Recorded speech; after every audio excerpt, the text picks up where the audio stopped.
सारा एनर्जी दूसरा पे ही लुटा देबा कि हमरा खातिर भी बचा के रखबा।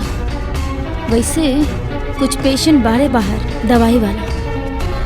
तोरा खातिर ना कुछ ना, तू हमार काम ठीक ढंग से करत नहीं कर। सब पुरान महिला और खास करके ई मृदुला, ई ऊ बर्फ के गोला बाड़ी जेकरा में ना मिठास बचल बा ना ही रंग। वो आदमी अब बर्फ चूसी का।